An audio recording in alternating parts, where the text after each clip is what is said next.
Kita sama-sama tahu bahwa 99% kekayaan di dunia ini dikuasai oleh 1% orang yang tidak kita ketahui siapa wajahnya, tidak bisa kita definisikan mereka yang mana tepatnya, dan tidak terendus oleh media. Orang-orang biasa menyebut mereka dengan nama elit global.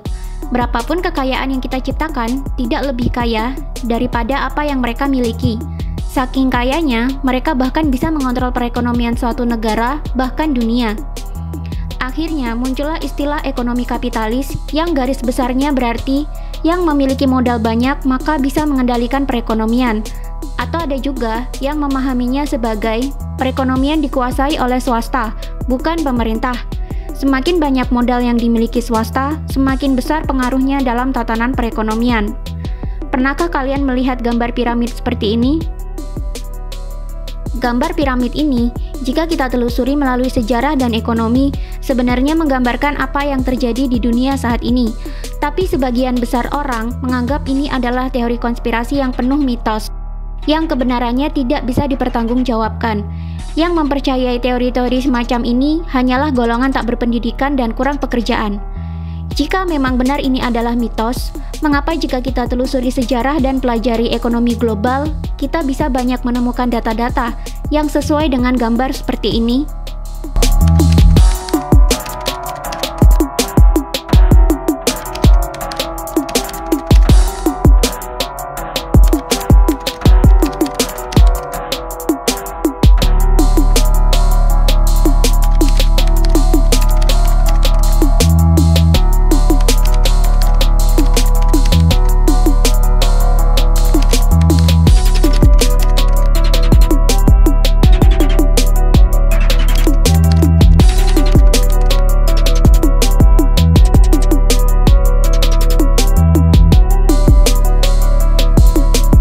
Lalu apa untungnya kita mengetahui hal ini? Toh yang menduduki puncak piramid bukan di Indonesia. Jika kita lihat bagian bawah dari piramid ini, Indonesia termasuk kita dan sumber daya alam yang tersimpan di bawahnya menjadi sumber kekayaan untuk mereka yang berada di puncak piramid. Akan menjadi berbahaya jika kita bersikap skeptis dan masa bodoh, mengingat negara kita bagaikan emas di muka bumi, kaya akan sumber daya manusia, kaya akan sumber daya alam yang bernilai jual tinggi. Apa dampak dari sikap skeptis ini? Tentunya ancaman-ancaman dari luar akan mudah masuk ke dalam negeri.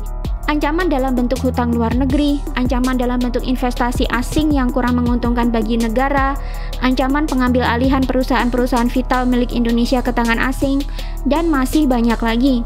Siapa asing? Jelas orang-orang luar yang menduduki sisi atas piramid, yang mendapatkan keuntungan dari ketidaktahuan anak-anak muda di negara berkembang yang sebenarnya kaya, tapi tidak tahu bahwa negaranya banyak yang mengancam. Apakah mereka bekerja sendiri dari luar? Tentu tidak.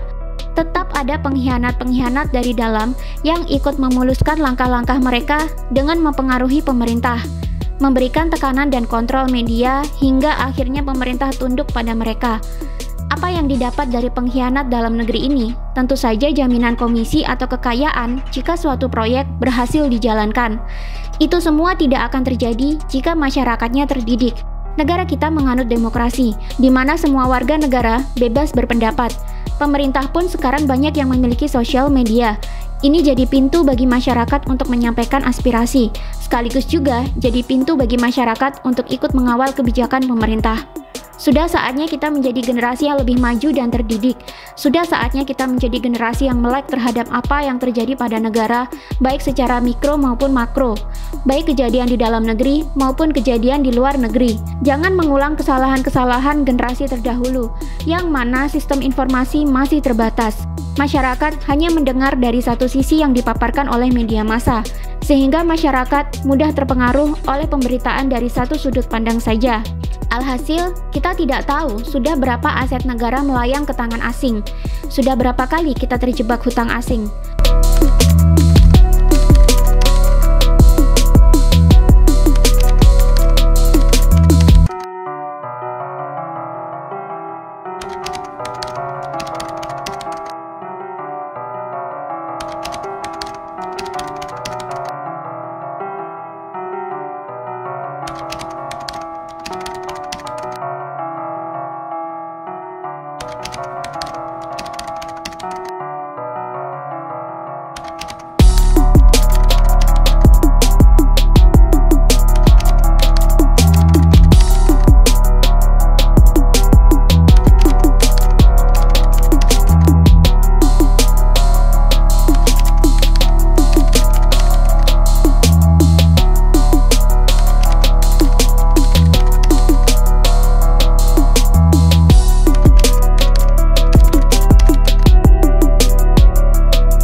nggak kalian mikir, kita punya Bank Indonesia, kita punya Peruri, perusahaan yang khusus mencetak rupiah.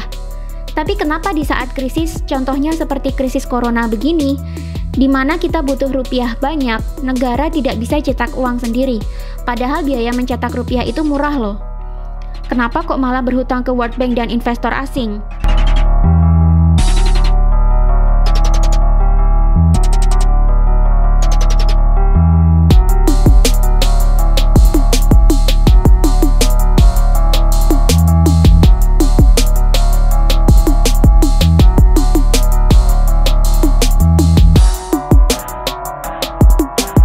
Kenapa kalau negara butuh rupiah kok malah ngutang? Nunggu dolar dulu, baru bisa cetak rupiah. Apakah ada yang merasakan kejanggalan ini?